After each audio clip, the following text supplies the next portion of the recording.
کی عمدہ شعر ہے جو بالکل صادق آتا ہے۔ قوت فکر و عمل پہلے فنا ہوتی، قوت فکر و عمل پہلے فنا ہوتی ہے جب کسی قوم کی شوکت پہ زوال آتا ہے۔ یوں ہی کوئی قوم نہیں مرتی، کسی قوم کے اوپر زوال آتا ہے تو سب سے پہلے اس قوم کے اندر سوچنے سمجھنے کی صلاحیت ختم ہو چکی ہوتی ہے، تب جا کر کے زوال آتا ہے۔ آج اس شعر کو میں پڑھتا ہوں تو محسوس ہوتا ہے کہ ہماری قوم پر یہ شعر صادق آتا ہے۔ قوت فکر اور عمل یہ پہلے رخصت ہو گئی ہے، جس کی وجہ سے یہ زوال آ رہے ہیں۔ لوگ اب حادثوں پر بیٹھ کر کے چرچا کرتے ہیں، حادثہ ہونے سے پہلے جو فکر ہونی چاہیے وہ مفقود ہے۔ گھر جلنے کے بعد پھر میٹنگ کرنے کا مطلب کیا ہے؟ اس سے سیفٹی کے لیے پہلے سے انتظامات ہوں تو اس کو لائق و فائق اور دانش مندی سمجھا جائے گا۔ آج کے وہی حالات ہیں میرے عزیز، آپ کو پتا ہے کچھ قومیں ایسی ہیں جو فیوچر پلاننگ کے لیے 100 سال کے بعد کا سوچ، جبکہ یہ اسلام کا حصہ تھا۔ نبی کونین صلی اللہ علیہ وسلم نے 1400 سال بعد ہونے والی چیزوں کی پیشین گوئی فرمائی کہ نہیں فرمائی؟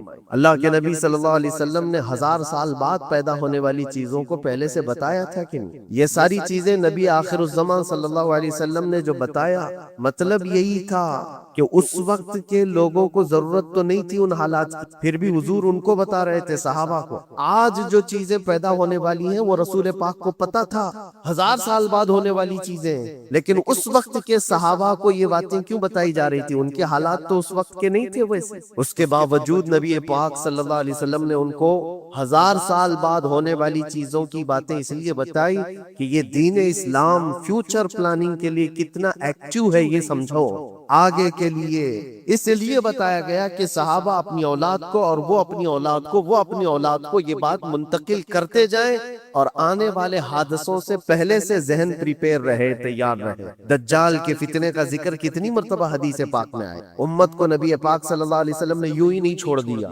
دجال کا فتنہ آئے گا، یاجوج ماجوج کا فتنہ آئے گا، یہ ساری چیزیں بتائی گئی کہ نہیں؟ ہر مسلمان تقریباً جانتا ہے آخر زمانے میں ایک بہت بڑا فتنہ دجال کی صورت میں ظاہر ہوگا۔ تو یہ باتیں اتنے 100 سالوں سے چل رہی ہے کہ ذہن تیار ہے اس فتنے کو کہ اگر ایسا فتنہ آیا تو ایمان پر ڈٹے رہنا ہے، جمے رہنا ہے۔ یہ بات ہوتی ہے آگے آنے والے حادثات سے قوم کو باخبر رکھنا۔ آج جو حالات ہیں، جب کبھی کوئی چیز لٹ جائے تو سارے لوگ سڑکوں پر آ جائیں گے یا پھر کسی نشستگاہ پر بیٹھ کر کے رات بھر میٹنگ کر کے چلے جائیں گے۔ یہ حادثے ہونے کے بعد کے جو حالات ہیں یہ وہی چیزیں درشا رہی ہیں کہ قوت فکر و عمل فنا ہو گئی۔ قیادت ہمارے ہاں مفقود ہے، کسی ایک قائد کے تحت کوئی ساری قوم آنا نہیں چاہتی۔ آپ کیا سمجھتے ہیں کہ جو ہمارے ساتھ حالات پیش آ رہے ہیں، کبھی مسجدوں کو لے کر، کبھی خانقاہوں کو لے کر، کبھی بزرگوں کے نام کو لے کر، اب ہمارے وقف کی جائیداد کو لے کر، یہ سارے جو معاملات ہیں یہ اچانک آنے والی چیزیں نہیں ہیں۔ بھانپ لیا گیا ہے تمہاری پوری طبیعت کو، تمہارے مزاج کہ فکر و عمل کی قوت ان کی ختم ہو چکی، ان کو دو چند چیزوں میں ہی راضی کیا جا سکتا ہے۔ دنیا یہ سمجھ رہی ہے، جس کی وجہ سے کھلواڑ پر کھلواڑ ہوتے چلے جا رہے ہیں، اور ان کو یہ بھی پتا ہے کہ یہ کچھ نہ کر سکیں گے۔ میرے عزیزو، آپ نا امید اور مایوس نہ ہو کہ ہم سے کچھ نہیں ہوگا۔ اللہ کریم چاہے تو ایک بندے سے بھی پوری دھرتی پر زلزلہ لا سکتا۔ اللہ کریم کی ذات پر یقین اور توکل رکھو۔ سرکار غریب نواز ہندوستان آئے تھے تو بہت بڑی فوج لے کر نہیں آئے، اللہ کی ذات پر بھروسہ کر کے آئے تھے، اور 90 لاکھ لوگوں کے دلوں میں چراغ اسلام جلا دیا تھا۔ وہ یقین اور توکل کے ساتھ آئے تھے۔ آج لوگوں کے دلوں کے اندر جو مایوسی اور نا امیدی ڈالی جا رہی ہے کہ کچھ ہوگا نہیں، ابھی کچھ کرنے سے کچھ نہیں ہوگا، یہ نا امیدی اور مایوسی تمہاری طبیعت میں کیوں آئی؟ کیا تمہارا رب تبارک و تعالیٰ کی ذات پر یقین کمزور ہو گئے؟ اگر یہ اس طرح کی بیماری آئی ہے تو پھر بدر پڑھ لینا، جب رسول پاک صلی اللہ علیہ وسلم کے ساتھ وہ صحابہ جا رہے تھے، ان کو اچھی طرح پتا تھا کہ سامنے آنے والی فوج کتنی طاقت لے کر آ رہی ہے۔ 1000 لوگ آ رہے ہیں، ہاتھی گھوڑے ان کے پاس، ہتھیار اور اسباب ان کے پاس ہے، کھانے پینے کی مزے کی ساری چیزیں لے کر کے آ رہے تھے مکہ والے، اور ادھر صحابہ ننگے پیر، 313 کے پاس 4 گھوڑے پیدل چلے آ رہے ہیں۔ چھاؤں لینے کے لیے کوئی جگہ تک نہیں ہے ان کے پاس. ایک کھجور کسی کے پاس ہو تو 10 لوگ اس پر اکتفا کر لیں. فاقے پر فاقہ کرنے والے وہ صحابہ، لیکن انہوں نے یہ نہیں کہا کہ اللہ کے نبی صلی اللہ تعالی علیہ وسلم سے کہ ہمارے پاس اسباب کی کمی ہے، ہتھیار کی کمی ہے، کچھ نہیں ہمارے پاس، سواری نہیں ہے. بغیر سواری کے 180 کلومیٹر مدینے سے چل کر کے وہ بدر پہنچے، بدر تک پہنچے تھے. اور اس وقت اپنی ساری محنتیں، اپنی ساری قوتیں انہوں نے زمین پر لا کر رکھ دی. پھر بدر کے میدان میں جب پہنچے تب اللہ کریم کی بارگاہ میں دعا کیا تھا میرے مصطفیٰ نے، اے اللہ اگر اس نہتی قوم کو تو نے فتح نہیں دی تو پھر قیامت تک اس روئے زمین پر سجدہ کرنے والا کوئی نہیں ہوگا. یہ محبوبانہ انداز تھا میرے مصطفیٰ کا. وہ دعا مدینے میں بیٹھ کر کے بھی تو کر سکتے. 180 کلومیٹر دور اتنی مصیبت میں دھوپ میں چل کر کے جانے کی کیا بات. ننگے پیر صحابہ گئے ہیں فاقے پر فاقہ کیے ہوئے. وہ مدینے میں بیٹھ کر دعا کرتے تو کیا رحمت للعالمین کی دعا قبول نہیں ہوتی؟ لیکن مصطفیٰ کریم صلی اللہ علیہ وسلم نے یہ مزاج دیا ہے، پہلے فکر و عمل میدان میں لاؤ پھر دعا کرو، اللہ کی مدد آتی. کیا ہم بیٹھ کر کے یہیں سے دعا کرتے؟ کچھ کرنا نہیں ہے، بدلنا نہیں ہے، اور فکر و عمل کو لانا نہیں ہے، تو پھر صرف یہاں بیٹھ کر کے دعا کرنا. یہ تو میرے عزیزوں عورتوں کو اس سے ذمہ داری دی گئی ہے کہ تم میدان عمل میں آ نہیں سکتی، تم اپنے گھروں سے دعا کرو اپنے بھائیوں کے لیے. لیکن یہ کام تو اب سارے مردوں نے بھی لے لی. بہرحال قوت فکر و عمل پہلے فنا ہو جاتی ہے جب کسی قوم کی شوکت پہ زوال آتا ہے. آج یہ جو سارے معاملات ہم دیکھ رہے ہیں، اس کی ایک خاص وجہ میں آپ کو بتانا چاہتا ہوں. آج سے تقریباً 8-9 سال پہلے میرا ایک بیان بھی ریکارڈ موجود ہے، کافی دنوں تک وہ چلتا رہا. میری اپنی بات نہیں تھی. سراج الامہ امام غزالی رحمت اللہ تعالی علیہ انہوں نے لکھا تھا کہ امت پر اگر ایک ایسا وقت آ جائے جب ان کے سامنے ان کے نبی کو گالیاں دی جا رہی اور امت کچھ نہ کرے تو پھر وہ انتظار کرے کہ عنقریب وہ وقت بھی ان کے اوپر آنے والا ہے جب ان کی ماں بیٹیوں اور سب عزتوں کو بازار میں نیلام کیا جائے گا اور یہ کچھ نہیں کر سکتے. وہ دن آ جائیں گے. بیسک وجہ وہاں سے شروع ہوئی کہ لوگ اپنے عیش و عشرت میں کچھ کمی نہ کر سکے. بارگاہ مصطفیٰ صلی اللہ علیہ وسلم کی گستاخیاں کھلے عام ہوتی اور اس پر ہم لوگ جس طرح کے حالات دیکھتے رہے.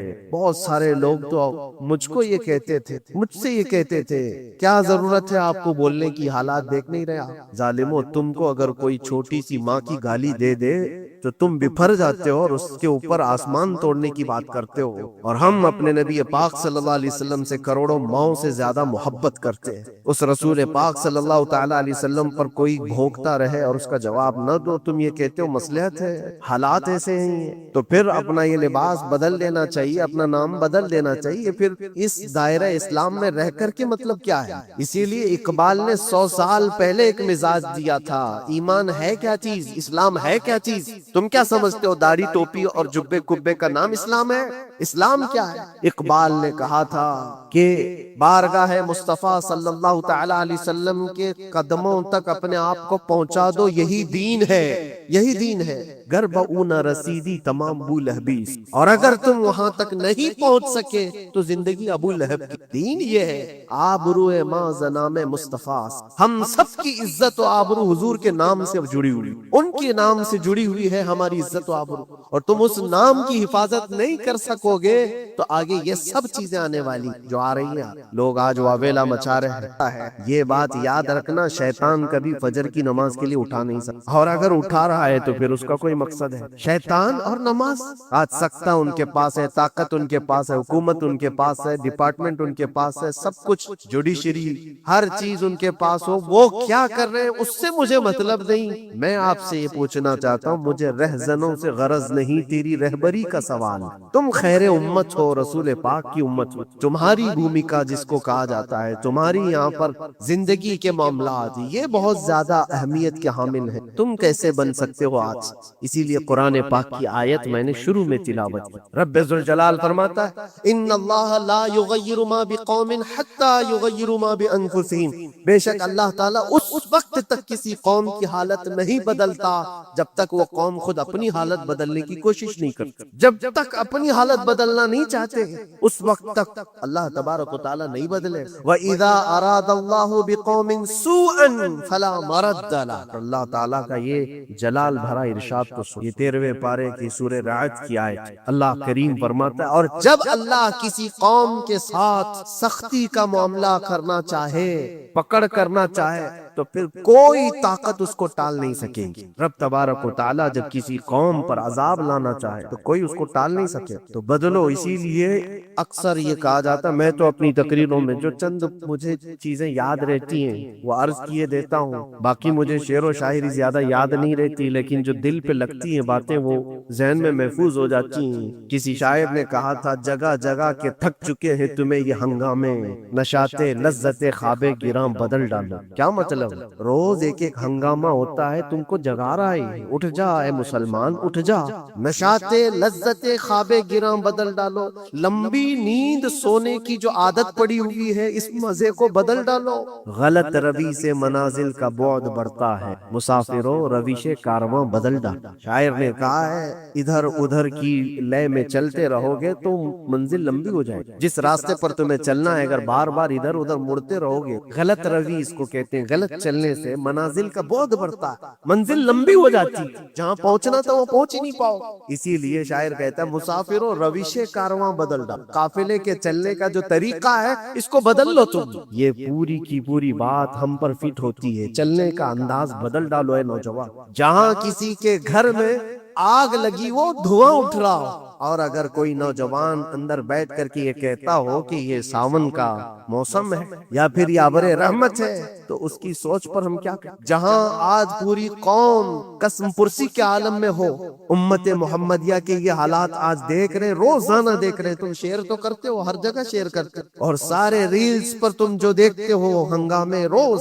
صرف ہندوستان کے نہیں پوری دنیا بھر کے فلسطین کے مظلوم بچوں کی لاشیں دیکھتے ہو اور شیئر کر کے آگے بڑھ جاتے ہو، ان کی چیخیں، ان کے داغ کے ملبے، ان کا ڈھیر، ان کے تباہ و برباد کر، ایک ایک قبر میں 80 لوگوں کی لاشیں، یہ سب کیا تم نہیں دیکھتے؟ شیئر کر کے آگے بڑھ جاتے ہو۔ یہی تو ہنگامے ہیں جو تمہیں دھگا رہے ہیں، جگہ جگہ کے تھک چکے ہیں تمہیں یہ ہنگامے، ہنگامے خود ہی تھک گئے، یہ اٹھتا نہیں ہے، اٹھتا نہیں ہے۔ ایک دور وہ تھا 100 سال پہلے کا جب یہاں پر موجود انگریز اس قوم کو دیکھ کر یہ کہنے پر مجبور ہو گیا تھا، یہ فاقہ کش موت سے ڈرتا نہیں، ذرا بھوکیوں پر بھوکا رہتا ہے لیکن موت سے ڈرتا نہیں، روح محمدی اس کے بدن سے نکال دو۔ روح محمدی ان کے بدن میں تھی، انگریز تھر تھراتے تھے، اس قوم کا کوئی جواب ہی نہیں ہے۔ سب سے زیادہ اگر کسی چیز سے ڈرایا جا سکتا ہے تو موت سے، اور یہ قوم ایسی ہے کفن تو اپنے کندھے پر لے کر گھومتی ہے، جہاں موت آ جائے سو جائے، یہ فاقہ کش موت سے ڈرتا نہیں ذرا،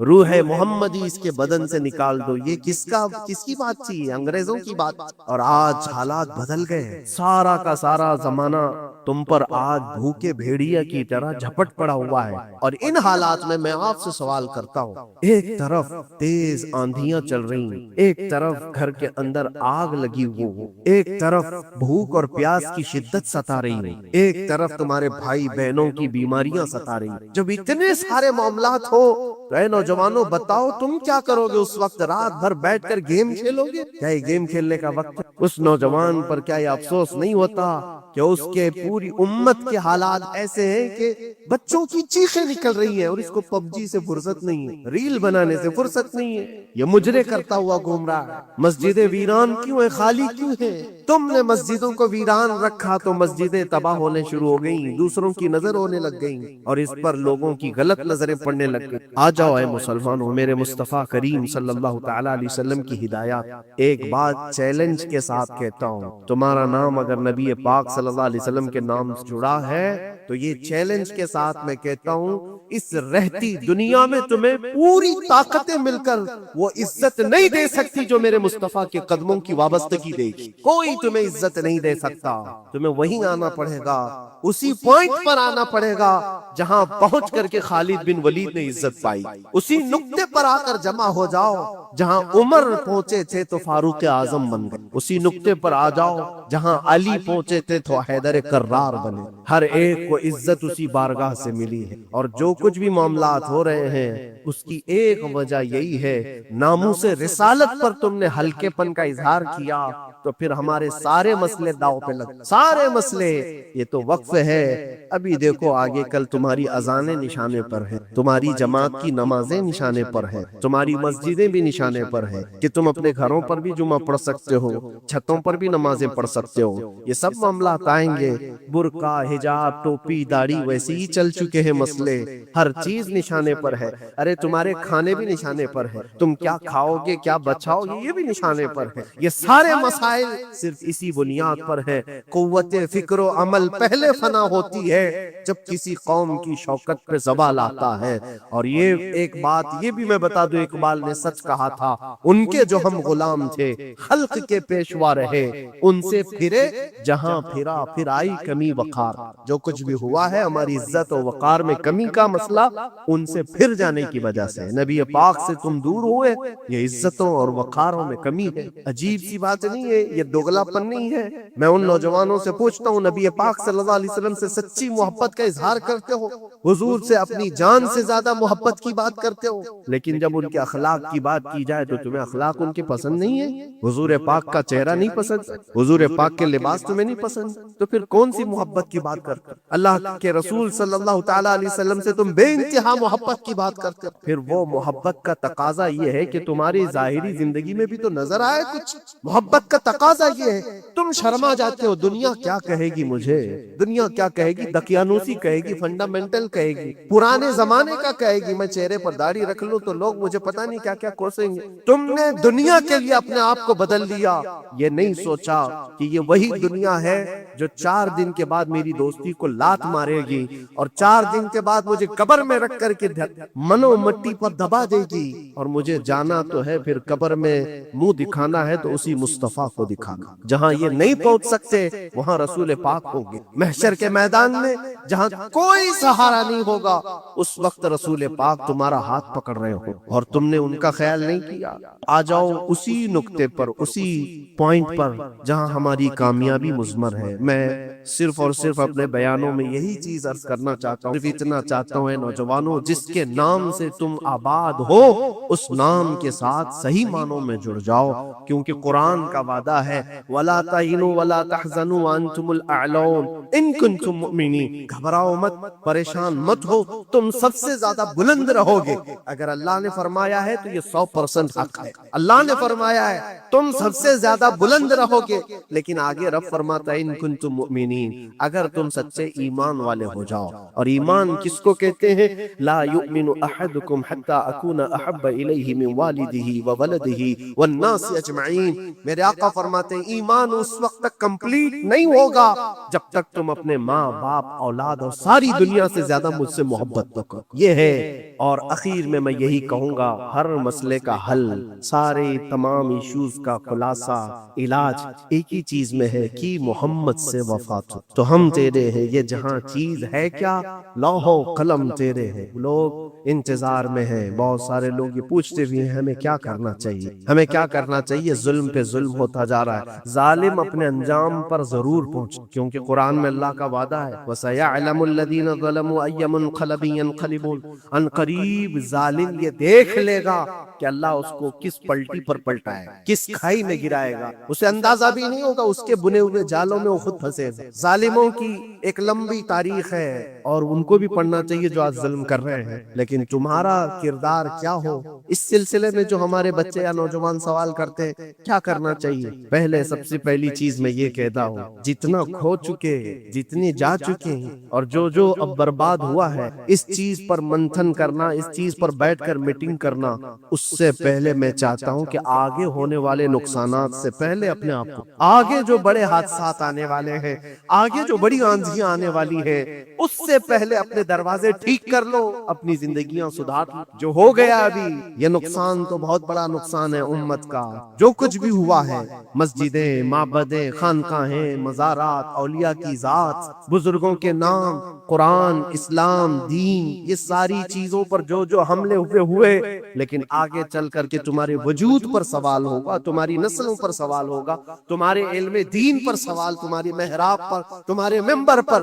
کل کو دیکھنا یہ آزادی بھی ختم کر لی جائے گی، ممبر سے کوئی کھلے عام بول بھی نہیں سکتی۔ آج جو ہم بیان کر رہے ہیں آگے چل کر کے دیکھنا یہ آوازیں بھی بند کر دی جائیں گی، یہ کھلے عام کوئی مولوی بول نہ سکے، جو ہم چاہیں وہی بولے۔